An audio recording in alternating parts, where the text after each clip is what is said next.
everyone, and welcome back to my channel.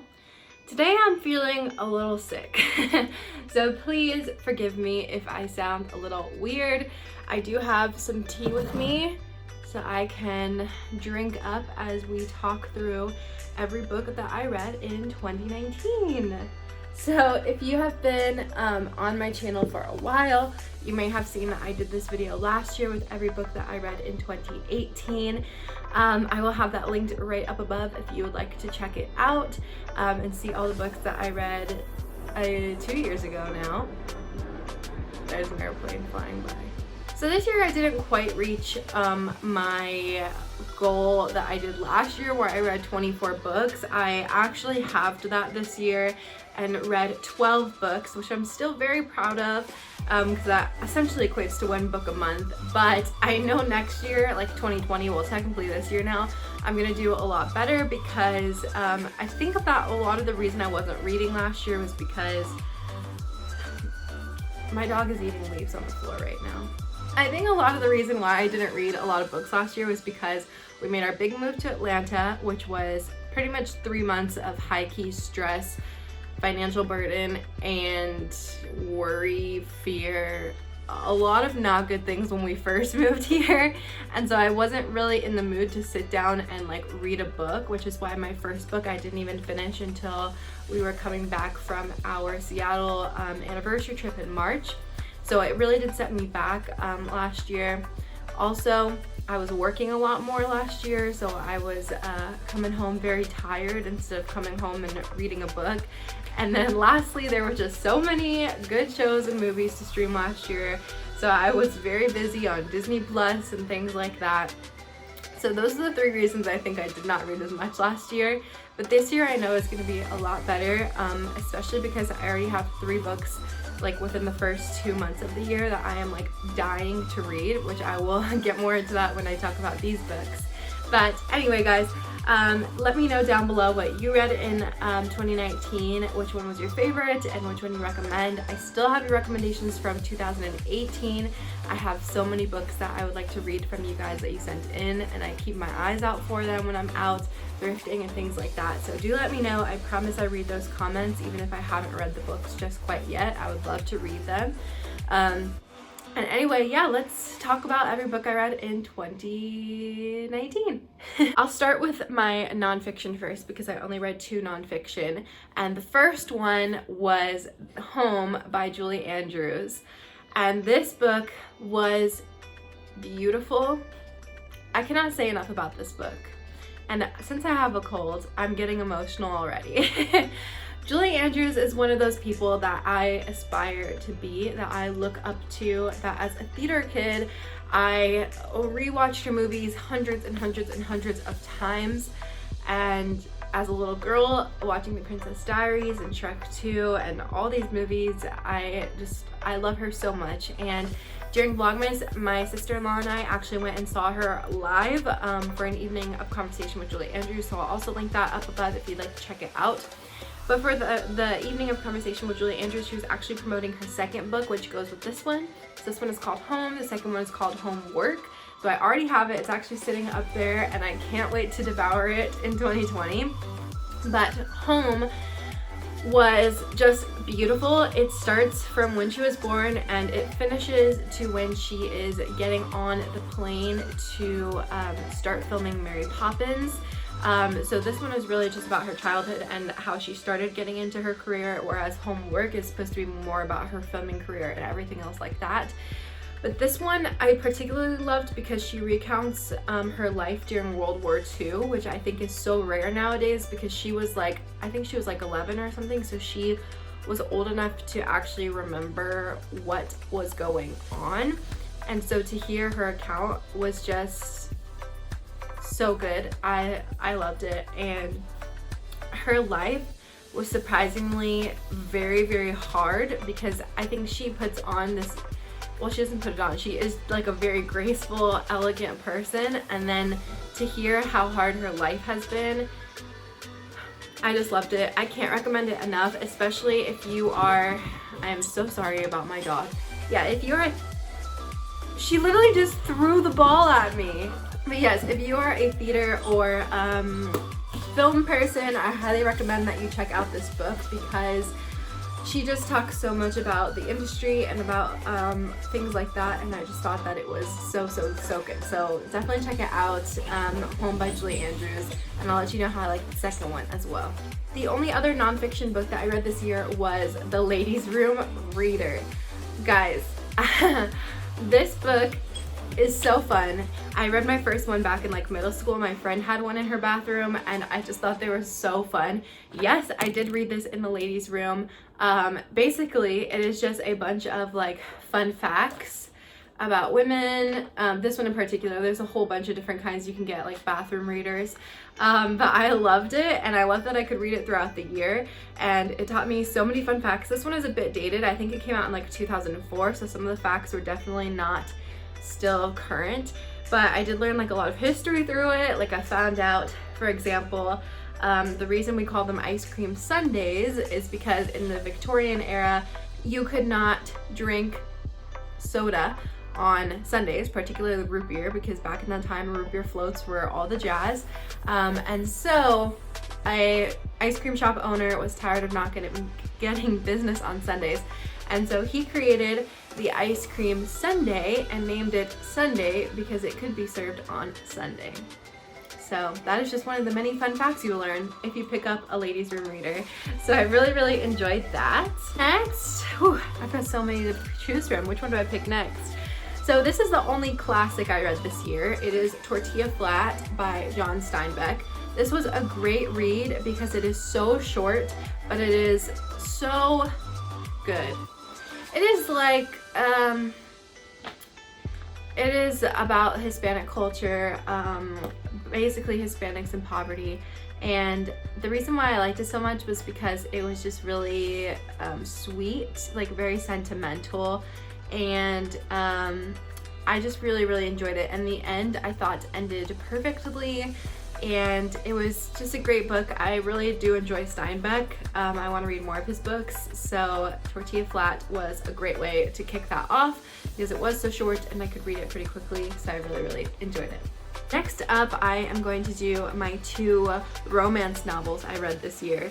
So the first one I read was Sue Monk-Kidd's The Mermaid Chair. She's also the author of The Secret Life of Bees, which I think I now have to read after I read The Mermaid Chair. So The Mermaid Chair is basically about a woman who is going through hard times in her marriage, and she falls in love with a monk. And it sounds weird, sounds taboo, but it's really good, and I loved it so much. It's just beautiful. It takes place in South Carolina. Her mom is going through tremendous stress, so she's busy working through that and working through the troubles in her marriage, and the ending was just beautiful.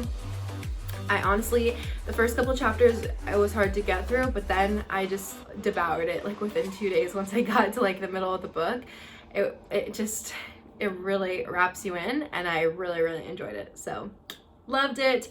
Definitely a more mature audience. It is definitely about adultery and things like that, but I loved it and it was beautiful. Okay, this book was also so good. It's Elizabeth Adler's Meet Me in Venice, and sorry, the light is shifting a little bit. I'll move over.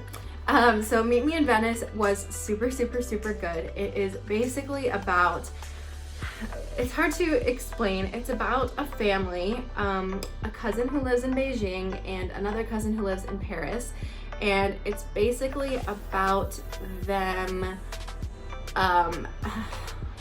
what's the right word? Meeting the same guy, because the guy thinks that they both have are heiresses to a fortune, and so he tries to scam them, and he tries to marry them and like take all their money basically. And it's really good because it's a murder mystery. There is a murder that takes place in the beginning of the book, and it's also a thriller throughout the book, and then it's also romance because, you know, there's just a lot of romance happening. And then it's also I liked it because it takes place in like actual places that I added to my bucket list. The author mentions like bars and restaurants in Paris that they go to, and so I really loved that. And the main character, I think her name is Pressy. I want to say her name is Pressy. Yeah, Pressy. She owns an antique shop, which I thought was really cool as well. So really love this book. I can't wait to read more Elizabeth Adler. I keep looking for her whenever I go thrift shopping, because I did find this one and this one and this one and this one all at Goodwill. So I love thrifting. I get some of my best books there, and you pay literally $2 for them. So I cannot recommend thrifting for books enough.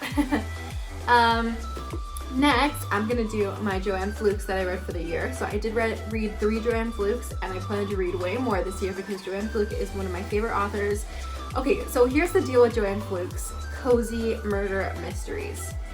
I've been looking them up, and they get some hate, guys. They get some serious hate. And the reason for this is because people are upset that they're too predictable, they aren't great literary works, but the whole point of these books is that they are cozy murder mysteries, and the whole point is that they're kind of like a guilty pleasure. So you cuddle up in bed with them, drink a nice cup of hot chocolate, and you just escape into the world of Hannah Swensen in Lake Eden, Minnesota. And so I love them. I cannot recommend them enough, but do not expect to get like a classic work of literature from them, because that's not what they are. They're not Sherlock Holmes. They are cozy murder mysteries. Anyway, with that disclaimer, so I read 3 Hannah Swensens this year. The first one I read was Chocolate Cream Pie Murder. My heart was in this book, guys. If you have been reading the Hannah Swensens, this book is a continuation of the one before. I want to say it's Raspberry Danish Murder, and it basically deals with Hannah Swensen's husband leaving her, and yeah, it's very intense, but it's very, very, very good. It essentially, it basically has this huge twist at the end that I totally saw coming, but still when the twist happened, I wanted to throw my book against the wall and scream for 10 million years. And that is how upset I was at the fact that that twist happened. And the new book comes out next month. It's called Coconut Cream Pie Murder, and I cannot wait to read it and find out what's gonna happen with this twist. I'm dying to know, and I hope everything works out for Hannah. So I love this book, so good. The recipes seem really great as well. I didn't do any recipes this year, but I'm hoping to do some more this year because they did look really, really fun. And so then I continued reading the series from the beginning. I talked about that last year. Basically, I started with Cream Puff Murder, if you are familiar with the series, and I continued all the way up to Raspberry Danish Murder, and then I read this one this year. And so now I'm going back to the originals. So last year I read Chocolate Chip Cookie Murder, Strawberry Shortcake Murder, and Blueberry Muffin Murder, which are the first 3 in the series. And now I'm continuing, so I read book number 4, which was Lemon Meringue Pie Murder. And I really, really liked this one. It was really good. It takes place during July 4th, which I thought was nice because most of the books takes place in the winter time in Minnesota. So this one was cool because you kind of get to see a different side of Lake Eden. And I feel like it was pretty predictable. I can't really remember. It's been a while since I read them. But I really did enjoy... Lay down. So yeah, I really love this book and it was really, really cute. So I liked that one. And then I read Fudge Cupcake Murder. That was the last Joanne Fluke I read last year. I can't wait to read more though. I am so excited to read more. And so this one was also really good. I'm trying to remember specifically what happens. I don't even remember who gets murdered. I just remember that I liked it. Oh yes, this one was a really good one. Okay, yeah, this one I really, really liked. The stakes were a lot higher this book because certain people were, I'm feeling the mucus come up, so I'm sorry about my voice. So stakes were a lot higher because certain people were being, what's the word when you are thought of as having committed the murder, were subjects. So Hannah really had to take on a lot in this book and I really, really enjoyed it. I also found this one at Goodwill, so I was really happy to find it because I still needed to read it. And then lastly, So I started reading these in October for Halloween, and I honestly just did not read another book after that because Disney Plus came out, and then I started Vlogmas, so I just really was not reading a lot at the end of the year. But these were a great way to finish off what I read last year because these books, I literally devoured them. So these are the Peculiar Children series, and I had already read the first three, and I want to say I read them in like 2015, 2016 time period. So the first one is Miss Peregrine's Home for Peculiar Children. This book is so good. It is a book that started them all, and it is beautiful. Essentially, the books are about a guy. His name is Jacob. He's 16, I think. He lives in Florida, and his grandfather dies. And his grandfather was in World War II, and he told these crazy stories about these kids who had these magical powers. And Jacob always thought that they were, well, when he was a kid he believed them obviously, but when he was a teenager he started to realize that that might have been his way of coping with the things that happened in World War II. But then he finds these clues leading back to the children's home. And I don't want to give away too much, but essentially the children were real. And that happens very early on in the book, so I'm not spoiling very much. But this book is all about him meeting the peculiar children and learning about his grandfather's life. And if you have seen the movie, I highly recommend you check out the books because the books are so much better. The movie ends, whereas the book continues on to the second book. So there's a lot more that is left to be read. So I love these books. I cannot tell you enough how much I love these books. They are beautiful. I cry, I laugh. The characters are so lovable, every single one of them. And I just literally cannot get enough. So I love them. They are young adults, even though they are about teenagers. So I really like that it is for a more mature audience. And it's just really good. Alright, so the light shifted again, so I moved over slightly so you don't have all those like lines across my face. So after Miss Peregrine's Home for Peculiar Children, I next read Hollow City, which is the next book in the series. And this book was also, all the books in the series are just so good. I cannot say enough good things about them. But this one was really good. The stakes are a lot higher. There is a lot going on. They basically are going through World War II. It's hard to describe because I don't want to give anything away from the first book, but they basically are traveling to somewhere they need to get to throughout London during the bombings of World War II. It's really good. I love like the recounts of World War II, even though the author did not live through it, but I'm sure he did his research. And oh, can't believe I forgot to mention this with the first book, but it's a picture book. So all of the pictures are actual vintage pictures that he either thrifted or got from different collections. They are just so good because he uses these pictures to tell the story, and that's what I really love about it. So it's super fun to have a picture book for adults, and I really love the concept of using the vintage pictures, so that's super cool. Next up was The Library of Souls. So this book is also super intense. I think this one was probably my favorite so far. It just takes you to so many different places around the world, and the stakes are higher. There's a lot more going on in the book. There's a lot of people that need to be saved, so I just thoroughly enjoyed it. Again, it has the pictures. That's kind of the theme of these books, and I really loved it, so it was super good. And then last up, so this one was a new year. I reread a new book this year. I had reread the first three so that I could read this one without being confused. This one is all about the peculiar children from the 1940s coming into present day. I think it's like 2018, 2017, something like that. And it's so good.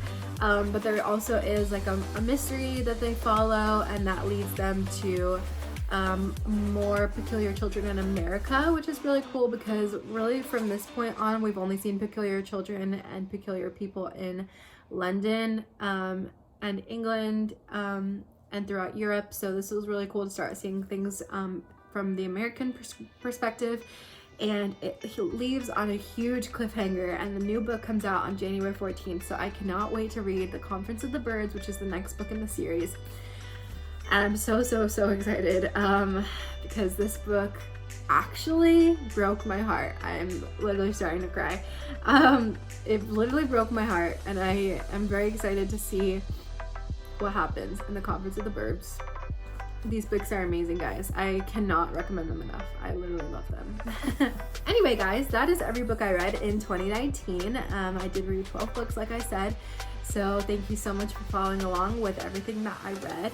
Like I said in the beginning, please leave me a comment down below. Let me know what you read in 2019, or let me know what one of your favorite books is so I can add it to my list. And if you have read any of these books that I talked about, let me know what you think as well, because I'd love to hear your thoughts. And if you are going to be reading The Conference of the Birds, or Homework, or Coconut Cream Pie Murder, which are all books that I'm looking forward to in January and February, let me know that you're going to get them down below so we can talk about them once they come out.